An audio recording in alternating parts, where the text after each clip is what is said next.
The Rams going to get the football first here, and they look to build on their lead as the second half gets started. This fielded at the 2. And he'll take this one near the 25, call it the 26-yard line. Set to begin their next drive, the Rams offense at the line. They built a good first-half lead. Now they have a chance to add on to it. And what I'm thinking is that the offensive staff spent the entire halftime just working with them on, here's what we think they're going to do to attack us in the second half. Nice first half that we've had, guys, but be prepared for some change-ups. We're going to see them when we kick it off in the second half. See how they handle any adjustments that might be made defensively. Now on second down, this is Gurley. And the hole closes quickly. He gets it across the 35 to the 36-yard line. Call it a gain of 3, but not enough to move the sticks. It'll be third and about a foot or 2. Let's go, team. Value 3, value 3. Another carry now for Gurley. And he's got the first before he's brought down at the 39-yard line. It's a first down following a gain of 3. So from the 39 now, they'll come up on a 1st and 10. A run on first down, but it's not going to get him much. Maybe a yard, and that's all. Tackle made by Demarius Randall. They tried a quick hitter inside, but that one was swallowed up because when they're hoping, those big defensive linemen will take the bait and move laterally and open up a crease that they can run through. Didn't happen on that play. A gain of 2 there on the heels of a 1-yard pickup on first. Another good run for him. What else is new? That'll put him right at 150 yards for the game, so he's really made his presence felt in this one. Pressure from his right, and he goes down hard, flat on his back. Myles Garrett make that now 8 sacks for him on the season. Here's Johnny Hekker now as he'll punt it away for the second time. He steps into this one, and this is a rocket. And that is much too long. That's into the end zone for a touchback. At their own 20-yard line. The Cleveland offense ready to go. They trail offense first time to touch the ball in quarter 3, and we'll see what they can do. And I can't wait to see what they have planned because some teams script to start a half. Other teams just go, okay, these are the sequence of plays we want to run. These things worked well for us. And sometimes they throw in that big chunk play right away. Shocker. Try and get after them early and try and create a big play to give themselves some momentum. See what they have up. And he's taken down. Back at his own 7. Credit that sack to Dante Fowler Jr. Well, it was second long. Now it's third and even longer. They're going in the wrong direction here. Because they're moving them exactly the way they want to, but you're exactly right. Definitely going in the wrong direction for the offensive guys. After the sack, they'll come up now third and long. Yeah, I wouldn't be surprised to see them run the ball here just to try and get some space. Mayfield eluding the pressure right. Got his man complete over the middle. That's Hunt. And he'll get it up here this time to the 21. 14 yards, but they're still well shy of a first as that leads to 4th down. And now before they run this 4th down play, we're going to get a timeout. It's just their first, so 2 remaining as they burn one here in this third quarter.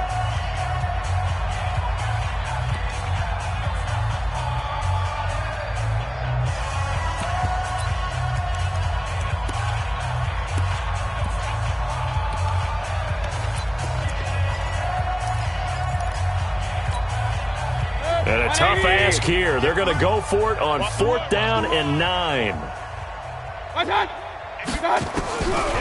4th down, they snap it to Mayfield. He's going to air one out. And now here is another interception. Picked off by the Pro Bowler, Marcus Peters. And he'll get this back to the 32-yard line. Just a little bit of a rough stretch. 6 interceptions now in these last 2 weeks combined. I know the easy thing is to go back to mechanics, footwork, things of that nature. I'm also wondering, is he getting fooled by what he's seeing on defense? Has the scouting report changed? Are they showing him things different than what he expected? For the second week in a row, he's throwing it to the guys in the wrong color shirts. Yeah, he better figure, whatever the reason is, he better figure it out. At the 32-yard line. 58's the money. 58's the money. Throwing on second down. Goff. Throw complete right side to Cooks. 12 yards there and a first down. Cooks now in his second season with the Rams. He's had 4 straight years over 1,000 yards. He had 2 with the Saints, 1 with New England, and then he went over 1,000 again last year with the Rams. 80 catches, 1,204 yards. Now Goff gets this into the hands of Brandon Cooks. No gain there on the completion. 2nd and 10. X3, 218, jump. Now Goff will hand this one to Gurley. And this Browns defense coming to life. They get him behind the line for a second straight play. They'll wind up losing 3. And now it's 3rd down. 58, right there. Ready? Throwing on 3rd. Goff. Flush. And he can't get rid of it. He's taken down. Like how they've started the 3rd quarter here. They force a punt on the first drive, and after this sack, it looks like they'll be forcing another one as well. Absolutely. Maybe got their 2nd win coming out of the locker room.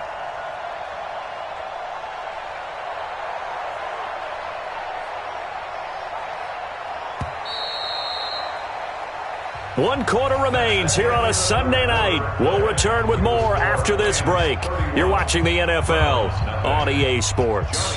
Here's Johnny Hacker now as he's on to punt for L.A.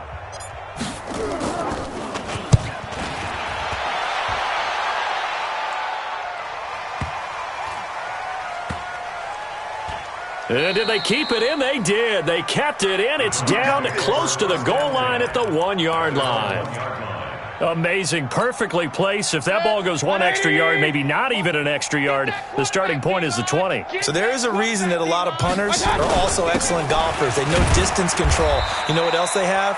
Same groove motion over and over. Once they have that down, it repeats under pressure.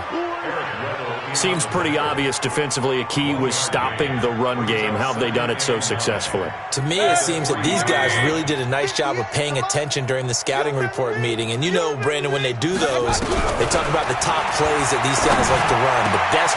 And my goodness, another interception. Picked up.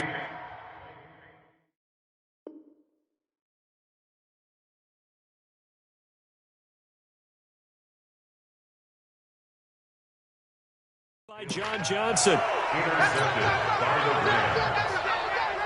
His guys take over 1st and 10 at the 20-yard line. 58 for Mike. On 1st down, it's Gurley. Gurley's got the 1st down and then some. And he'll get into the end zone. Touchdown, Rams. Todd Gurley with his 3rd touchdown of the game, number 7 on the year. And the Rams use the short field to their advantage as they cash in for 6. Zerline connects on the extra point, and that will extend this big lead.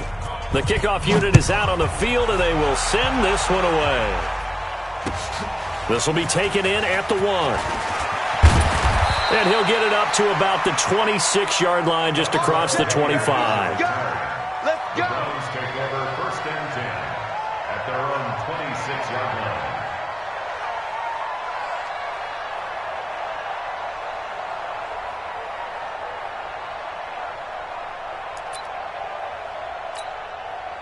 The Browns drive about to get started. And let's face it, this drive is not going to have any bearing on this game, but it's kind of important for one reason, isn't it? It certainly is. You got to get points. And okay, all right, I'm being facetious here.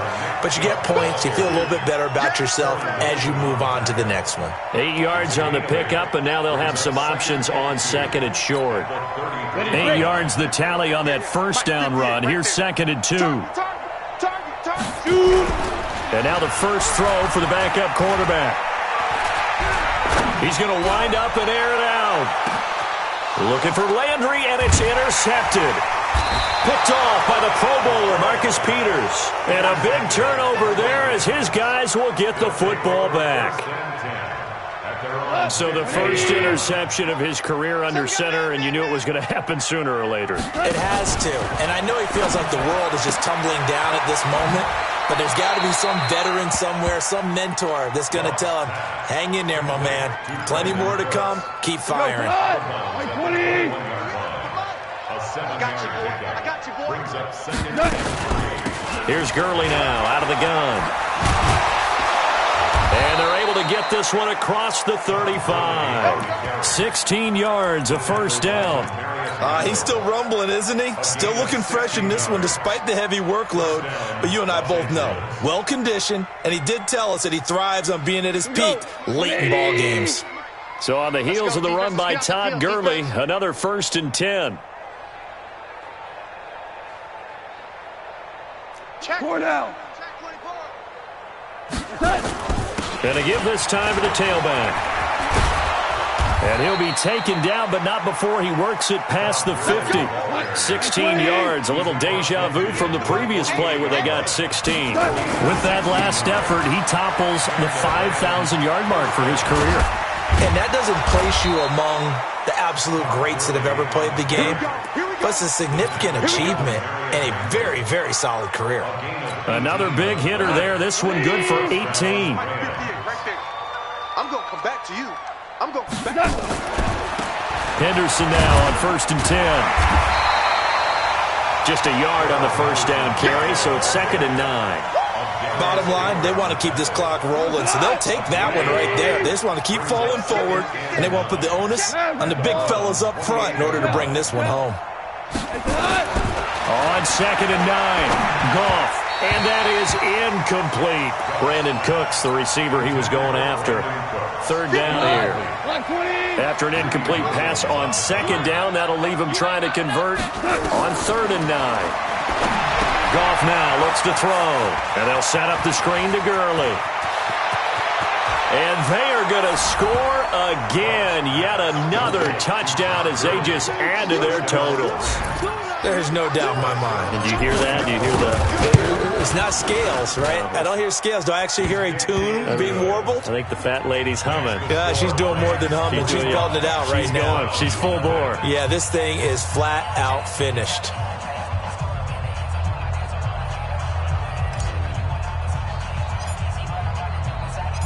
Set now to kick this one away, and off it goes. Fielded about a yard deep. And he'll wind up about 4 yards shy of where he would have been if he had taken a knee, as they'll start at the 21-yard line.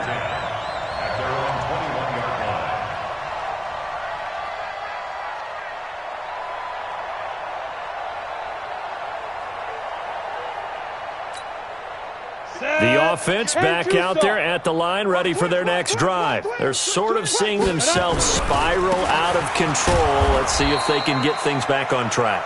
And this is where the coach is walking that line of being calm and really being firm with his team. I had one tell me once, when we were having a tough patch, this too shall pass, this too shall pass. And finally we kept having a rough patch. He said, but you've got to do something to make it pass. And that's what they have to do. They've got to get some control back, get themselves reasserted. And that's caught inside the 35. And they finally do get him, but not before he reaches the 27. Just 2 minutes remaining here in the fourth quarter of what has been a one-sided affair. So the Browns in possession of the football here as we get you reset. And let's see what they've come up with offensively after having time to talk it over. And he's across for the touchdown. Too little, too late, but he does get in for 6. No wonder you're grinning. You just beat me in our fantasy league. Indeed I did, my good man. So they will get on the scoreboard here. Give them credit for that. Too little, too late, but no 0. Oh, you're going slow clap on me. Not very nice, is it? No, but they haven't been very nice on offense. It's been a struggle. And that'll carry over the back line of the end zone for a touchback.